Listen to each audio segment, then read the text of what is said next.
Okay, so this video will serve as an introduction and tutorial to how to compose music. This video will cover notes, note lengths, symbols, clefs, and other introductory things that you need to know in order to start your musical journey. If you are more advanced in the field of music, please skip ahead to the next videos. So, you might be looking at the screen right now and be wondering what the heck is going on. Now, that is a very good question, especially for a beginner who has no idea how to compose. Now, you might be wondering, what are those little curly symbols? Why are there numbers? Why don't they show up anywhere else on this page? Well, this is called a treble clef, and in fact, the one below it is called a bass clef. You might have heard of them from somewhere else. The treble clef and bass clef basically change where the notes on the staff paper are located. There will be other clefs used by different instruments, and in fact, other instruments with the same treble clef symbol might not even have the same notes on the same line. I will discuss this more detail later. Now, what do these numbers mean? This is called a time signature, and I will break this down like this. You can read it by looking at the top and bottom numbers. The top number represents the number of beats in each measure. We have 4 on the top, so therefore we have 4 beats. However, this beat value can be changed by the bottom number. The bottom number dictates which kind of note gets a beat. I will get into this after explaining what kind of notes are there. The first note here is called the whole note. It is a simple oval shape with slightly thicker sides and no line coming out on top. It takes up 4 beats in a measure. Another note is called the half note. As its name suggests, it takes up half as many beats as the whole note, 2. Now, this kind of note can be distinguished by a simple unfilled oval shape with a line coming out on top, as you can see. This differentiates it from its neighbor cousin, the quarter note. The quarter note looks similar to the half note, except the oval in the middle is completely filled. And, as its name suggests, it takes up a quarter of many beats as the whole note, 1.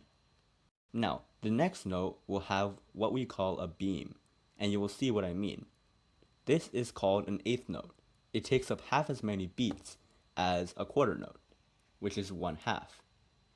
Now, from here on out, we will have the 16th note, which takes up half as many beats as an eighth note. I think you see the pattern. Once you add another beam, it will halve the value of the note. If you add another beam, it will be called a 32nd note, and a 64th note, and a 128th note, and so on.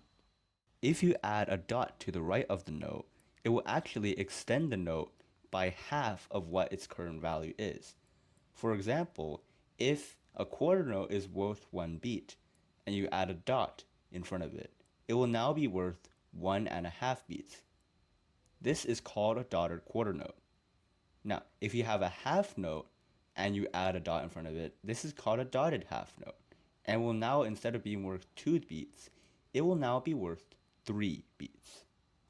Now, what did I mean by the bottom number changing what kind of note gets the beat? Well, we are currently in 4/4 time. The bottom number is 4, which means that the quarter note gets the beat, which means that you will count the measure like 1, 2, 3, 4, and repeat. But what do I mean by a measure? A measure is a system where we divide the music into equal length segments. Each measure consists of a number of beats that you will decide. Now, going back to the note values, if we change the bottom number of the time signature to 2, then the half note gets the beat, which means you'll count like 1, 2, 3, 4 if you're in 2/2 time. Now, if the bottom number is 8, that means your eighth note gets the beat, which means you counted like 1, 2, 3, 4, 5, 6, 7, 8. It's time to go back to the purpose of the clefs and of these lines. What do these lines do? Well, I'm glad you asked, my young Padawan. See, these lines, without them, we would be unable to tell the difference between the notes' pitches. Well, what kind of pitches are there, you would say? And I'm so glad you asked that, because there are actually a total of 12 pitches that we will be using. In fact, we will only need to know 7 of these pitches in order to modify them. These 7 pitches are as follows: A, B, C, D, E, F, G. It's just like the English alphabet, except we don't go past G. because there's no note that is called H. You could try inventing one, but most musicians will laugh you and kick you out of their store. These notes sound as follows.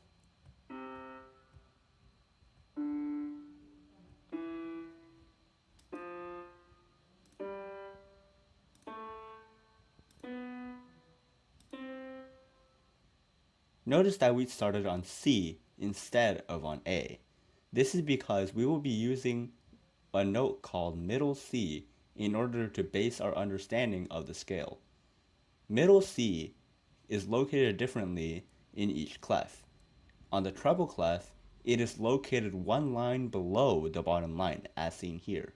This is called a ledger line, and they are used to extend notes past the limits of the staff. This middle C on the bass clef is located as one line above the top line. Are you seeing where we're going with this? As you can tell, going a space up from middle C will land you on D, and going to the next line will land you on E, and going to the next space will land you on F, and going to the next line will land you on G, and you can keep counting up until you reach a C on the top. Notice that this C is located in a space instead of on a line. This will be a recurring pattern in all the notes, so that will help you compose faster. Now, if you go down from the middle C in the bass clef, you will find that you will land on B. You go down to the next line, you will find yourself on A. Go down to the next space, you will find yourself on G. Notice that this time G, instead of being on a line, it is this time in a space. Remember how I said this would be a recurring pattern? This is what I'm talking about. And you keep going down until you reach C again. Now, what did I mean by modify the lines? You may remember yourself hearing this earlier on in my explanation. See, these notes are not the only notes there are. There may be an infinite number of notes, but the notes that sound good are these notes and the notes that come after modifying them. If we add this funny looking symbol called a sharp, which basically looks like a hashtag or a tag symbol, next to, let's say, D, it will now sound like this. A normal D sounds like this, and a normal E sounds like this. Those with a keen ear among you will notice that D sharp will sound like it's in between D and E. If we go up to E and we add this funny looking B symbol called a flat, it will lower the E pitch by half a pitch or a semitone. Again, those with a keen ear among you will notice that D sharp and E flat sound exactly the same. That's because adjacent notes that have sharps and flats will basically be the same pitch, but we will adjust these based on the inharmonics. I will talk about that in a later video. There are special cases of notes not following this pattern. These notes are E and F and B and C. If you raise E to E flat, or E sharp, then you will notice that E sharp and F sound exactly alike. That's because E is actually only one semitone lower than F. And vice versa, if you add a flat to F, you will notice that it sounds the same as E. Now, the same applies for B and C. Add a sharp to B, and it sounds exactly the same as C. There are other kinds of symbols that you can add, such as the double sharp, which looks like an X, which will now raise it by one whole step. And vice versa, the double flat, which looks like just you added two flats and squished them like they're boyfriends and girlfriends. And this will lower the note by one whole step.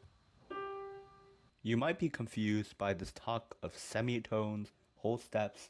What do these exactly mean? This will be your introduction to what we call intervals. Intervals is the space between the notes.